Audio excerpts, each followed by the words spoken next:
I'm a human, and as a human, I eat. I got Maslow's hierarchy of needs going on. Me too, man. I hate having to get stuff and put shelter over my head. All that stuff requires resources, and resources are hard to come by. Yeah, man. That's why we have set up a Patreon. So if you enjoy the show and you want to help us stay clothed and clean or whatever the fuck it is humans are supposed to be. Half of those. Patreon.com/wehaveconcerns.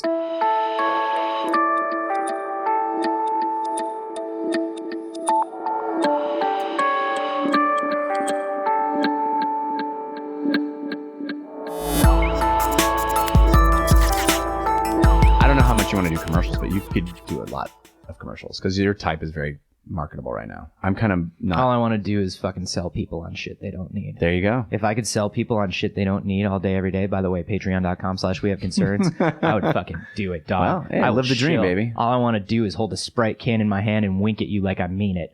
This is We Have Concerns. Hi, Jeff Canada. Hi, Anthony Carboni. Hello, concerned citizens. I would like a force field. Okay. Let's get on that. Do we have our top men on that one? We got some top men on this, actually. Oh, I'm very happy to hear that. We got our top British men, too. Ooh. Which I always love when a scientist has a British accent. They're more suave. Yeah. They're working on it, but you can tell that they also have probably had a martini that morning. Do you know what I like is when a scientist with a British accent is also clearly super attractive but hiding behind glasses? Yeah. That's the best kind of scientist we have in the world. And if you look at the Nobel Prize winners throughout history, mostly hot Brits. It's like 15 Cumberbatches. Oh. It's a batch of Cumberbatches. It's a metric Cumberbatch is actually a scientific unit that is used to measure the hotness of scientists. Yeah. You always want to have more than one Cumberbatch. Yeah, you got to have like at least you want to be working on a 3 or 4 Cumberbatch team because that's the only way your shit's going to get noticed. Scientists, engineers from the University of Sussex and Bristol in England have created a sonic tractor beam. Well, it's not really a force field. It sounds like a tractor beam brings stuff closer to me, right? That's how I know from video games. But listen, we also know from Star Trek that shields and tractor beams work on the same technology. Well, they work on the same power source, which is why I need more dilithium crystals. Mm-hmm. And not just one lithium. No. Dilithium. We need 2 lithiums at once. That's right. That's it. That's all it takes for the future. Take one lithium battery. We can't space travel with one and lithium just battery. Shove 2 lithiums together. Now we can space travel. Now we're going to other stars. So here's the deal. They have created a device that uses sound waves to remotely lift and move objects. Okay? Whoa. Now what they can also do with that is they can freeze an object, they can hold an object in place. Oh, not freeze, but like immobilize. Yeah, there you go. Which is why it can sort of work like a force field. It's essentially a wall. It can be a wall, but this is on a very small scale. So what it is it uses. You're not allowed to call this episode Wall of Sound. We've already discussed this. I know, but I want to anyway. So the deal is. There's this, and this is small. I don't want you guys to imagine something giant. I want you guys to imagine hot British scientists floating in. Actually, imagine hot British scientists floating in space. Yeah. But do that for your own benefit. Yeah. Do that on your own time. Floating Cumberbatches. I do that a lot on my own time. If you guys, by the way, if you want to see my Fitzsimmons Agents of S.H.I.E.L.D. /fic, I'll hook you guys up with the link. I think about them floating all the time. You can find it at hotbritishscientistsfloatinginspace.com. I have very, very specific fetishes, and thank God the internet can always provide for them. So this is a very tiny. In the picture, the gentleman is holding the object in his hand, and it's a small platform of 64 speakers. They look almost like it's literally done with speakers. Yeah, this dude just was like it's sound, dude. Wow. It's just sound. That's what's crazy. This guy's like, all you gotta do is put on some Pantera, and then you just jump toward your speakers, and you'll fly in space. It works with the dead, doesn't work with fish. Hopefully, Gen 2, we're gonna have that for you. Yeah, what you're really looking for is like a pretty upbeat bass line, and you gotta have like a wicked cool drummer to kind of keep you up in the air. Yeah, you really want more of like a Pearl Jam or a Disco Biscuits. Like you don't want like a any downbeat bands, stuff. Everybody. So it's you can levitate with ska, but I'll be honest, you're gonna hit the ground a lot. You can only use third wave ska. It's the only wave with enough power. So it's 64 of these tiny speakers. They almost special? look like Are they special speakers? They almost look like speakers from like out of a tiny, like one of those AM FM radio watches or something like that. You remember like spy tech stuff that you would wear, like tiny. It's like 48 watches strapped together. Yeah. Wow. And they are these tiny loudspeakers driven at 40 kilohertz with 15 volts, 9 watts of power. So they're not crazy powerful speakers. Huh. And what they do is it's a very, very specific frequency at a constant rate that basically holds up this object. Now, the object that they're holding up, in case you're wondering how well this works, is one bead of polystyrene. Oh. 1.98 millimeters in diameter. The tiniest bead of styrofoam. That's not too exciting, I guess, because I feel like if you wanted to lift something of any actual weight, the number and breadth of speakers you would need to have beneath it would be prohibitive. Sure. And I mean, this is one of those, hey, baby steps, right? Right. We know that one of the spokespeople for the project was like, look, we all know that sound has a physical effect. We know that it can have force. So what we wanted to do is we wanted to get to the point where we could have like really minute control over it. So they have 3 shapes of acoustic force fields that they use. That's like force fields that went on MTV's Unplugged. It's like the force fields were the album was good, but terrible. But they wanted to do an acoustic version. Kids, ask your parents what MTV Unplugged is. Kids, ask your parents if that dad joke was worth it. Kids, ask your parent what the MTV is. Kids, what's an MTV? Kids, rock the vote. The first is a pair of fingers or tweezers, basically. Wow. So they basically grip onto something and move it. Sound fingers. Wow. Sound fingers. Which, by the way, is the name of the band plays the music that makes the sound fingers. Sound Fingers creates Sound Fingers. Sound Fingers plays Sound Fingers live in Vegas. You should hear their acoustic set. It's amazing. The second is an acoustic vortex that traps an object at its core. Wow. Just holds onto it at its center of gravity. So these are literally just different frequencies that achieve each of these different effects? Mm-hmm. So because the speakers, there are like 64 of these speakers, it's almost like LED backlighting on a TV, right? So like part of the image is dark, so it turns off the LEDs or turns up the brightness. Right. So it's kind of doing that where it's using different sounds, different frequencies, different intensities of those sounds, volumes, all that stuff to create these different like invisible grippy fingers. But if you were sitting next to it, would you hear something? Is it making noises, or is it like working at a sound frequency that's imperceptible to the human ear? It sounds like this is going to be. It sounds like it's 40 hertz. I don't know. I don't think we can hear that. Maybe we can hear that. I don't think we can. Can we? I think so. I just don't know is it like going. Is that what you would hear next to it, or human hearing range in hertz, 20 hertz to 20 kilohertz. So if this is going at 40, and I don't know that it's going at a constant 40, it's just what the speakers are capable of. We could potentially hear it. Yeah. Wild. I should let you know that the third version, in case anybody's wondering what that was, is a high intensity cage. Whoa. That holds the object from all directions. Instead of just its core, it's the fucking phantom zone. So you don't feel any sound in the center, but the edges have sound? How does that work? Yeah, you're just trapped inside a sound cage. Sound cage. Like a mime. Like a mime. It's like a mime prison. It's a mime's worst nightmare because it can't make any sound. And so it can't even combat the sound cage. Actually, it's a mime cheating is what it is.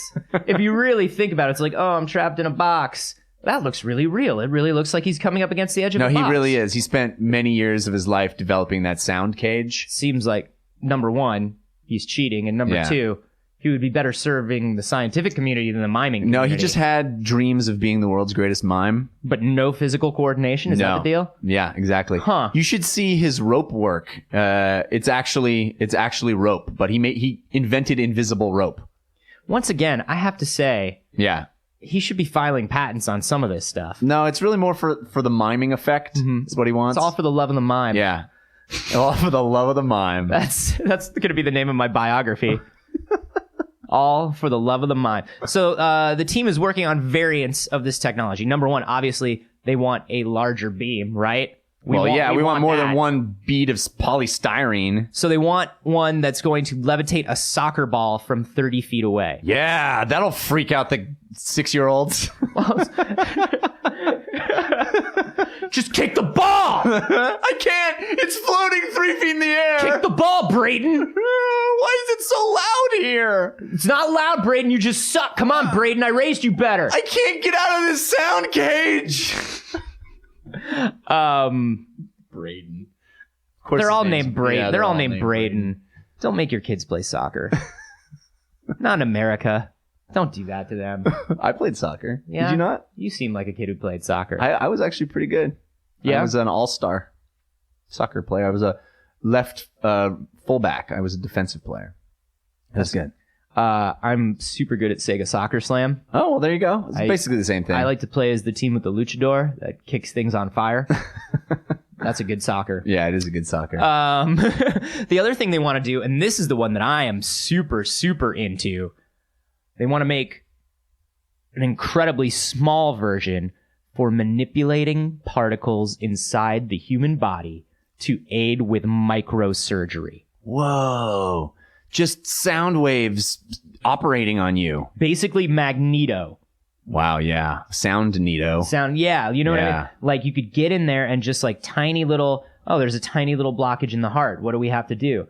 Nothing. We just point this sound at it and it chips away at it. Or we can move this tiny stent into place instead of the doctor having to do it by hand. Or they actually play Heart, the album. God damn it. They actually it's just going to be music puns all the way down. It's just, I don't even know why I did this one. I should have seen it coming. I gave it to you. Would you not want to do that? What you're saying, you should probably just have other artists that have songs about the heart? Is that what you're saying? Is that your position? Not actually. Heart is too on the nose. I'm going to sit back. I got my coffee. I'm going to sip it for 15 seconds. I'm going to let you get it all out of your system. Like Total Eclipse of the Heart is what you're saying? Like that would be the perfect operation song is Total Eclipse of the Heart? Or, He can't do it while I'm counting down with my fingers. I don't like it. You're messing with me. You're stressing me out. I'm giving him 15 seconds to do anything he wants, and he can't do it. Remember that. So they really believe that this technology could have like an incredibly wide breadth of uses. I mean, number one, fucking with kids on the soccer field, obviously. Right. That's microsurgery. Use case 1. Sure. That's use case 2. Sonic production line, assembling delicate products without physical human contact. Wow. Crazy. So in a completely sterile environment, like you might want to find in a silicone, chip production place where people have to be very careful about contamination. Some of this stuff is still done with tweezers by hand. That's what's great. With people in full suits to try to not, contaminate it in any way. I think that'd be amazing. It's just this room full of sound waves bouncing things and moving things. But it seems like such a level of precision that you would have to have. It's amazing to me that sound waves can do that. It seems odd to me that we would get to the point where we can use these sonic things before we build mechanical tools that are small and precise enough. You know what I mean? Yeah. Like, it feels to me like we would get those first. Right. Before we get this sound stuff. But if you get to the point where there's literally nothing touching it. Mm-hmm. It's just waves of sound that are touching it. That's pretty remarkable. Tiny mad scientist brother on a road trip. Stop touching me. I'm not touching you. Just stop it. I can feel it. I'm not touching you. Look at my hands. I'm clearly not touching you. Well, something's touching me because I can feel it. I can't be touching you because I am mailing the UN my demands. Mom, tell him I can't be touching him because I'm mailing the UN my demands. Both of you stop it or we were not going to drive to the secret underground lair. I will turn this car around. One day I'll destroy you, Mother. I'll Listen destroy to your mother. everything about you. I will end both of you, Mother and Father. But it feels like I'm in a tiny cage back here. It's I don't Weird. know. Does it feel like it's getting tinier and tinier? My core is frozen. Yep. Both of you, stop it. He's just getting car sick because he's a wussy baby. Stop looking at me before I strike you blind. Hey, can we stop at the world's largest pencil? Yeah, the world's largest pencil. I'm super psyched by this stuff. I think it's amazing. Oh, and then they're talking about ultra haptics too. Wow. Ultra haptics. Oh yeah, so you get actual feedback from it. So it's something would gently nudge you, and it would feel like when you're in VR or something, it would feel like you're touching things. Yes, that's rad. That's kind of cool. And apparently, these research facilities have worked on that before, and we kind of talked about something like this way long time ago, which was like an invisible sort of hologram of sound that feels like an object. Right. And I love the idea of this because we're talking about like. I keep thinking of those laser keyboards, those terrible laser keyboards that were popular a few years ago. You remember those? Where it's like you hook it to your mobile phone and it projects like a keyboard on the desk. Any size. And you type on it and it's like it hurt and it didn't work. Right. And no one wanted that because there was no feedback. Yeah. And this could kind just of like be my iPhone. Yeah. And you could just type on something that feels like a keyboard. Or, for anything. Anything. I'd finally be able to make my VR mime simulation game that I've been wanting to make. That's cheating. That's if you turn on God mode in the mime game. Yeah. Amazing. Like you will feel like what a mime feels in its mind. A room like this, though, could be incredibly useful for VR. I mean, we've played some VR stuff.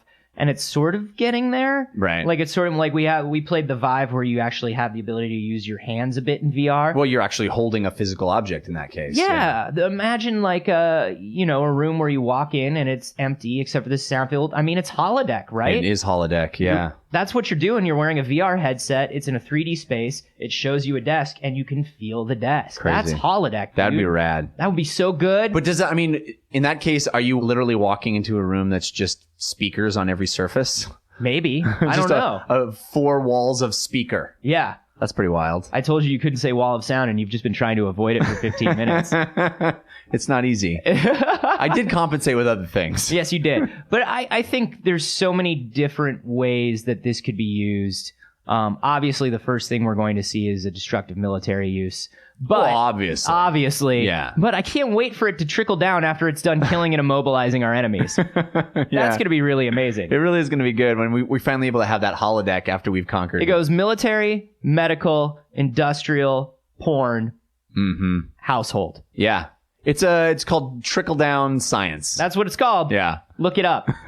Look it up, guys. It's a real thing that I invented just now. But it's very accurate, actually. Yeah. Very, very accurate. I don't know. Let's take it this way. They're listing this thing as having unlimited uses.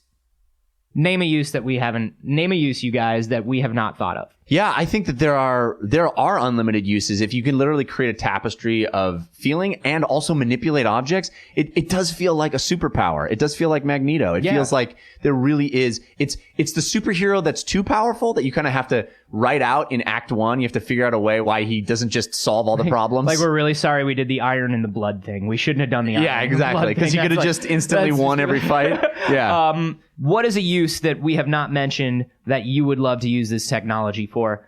And hey, man, get megalomaniacal, get dirty. We don't care. Yeah. We're not your dads. You can send that to us on Twitter. I'm at Jeff Cannata. I'm at A Carboni, and you can hashtag those. Wall of sound! Wall of sound. Fine, you can hashtag those wall of sound. Yes! And hey, you guys, did you know that if you have a torso, you can cover it with clothing? Yes. And probably should in most civilized situations. It's frowned upon to be shirtless or shoeless and want service. Yeah. So in order to help you with half of that problem, we have created some t-shirts for We Have Concerns. If you go to wehaveconcerns.com/shop or store, I think they both work. I made it so they both work. Yeah. Because I said one before and then I said the other and I was like, shit, I got to make them both work now. It's more likely that neither work, but hey, try one of them. Roll the dice. Roll the dice and grab either a Dad Jokes or No Dad Jokes t-shirts with more coming soon. Yeah.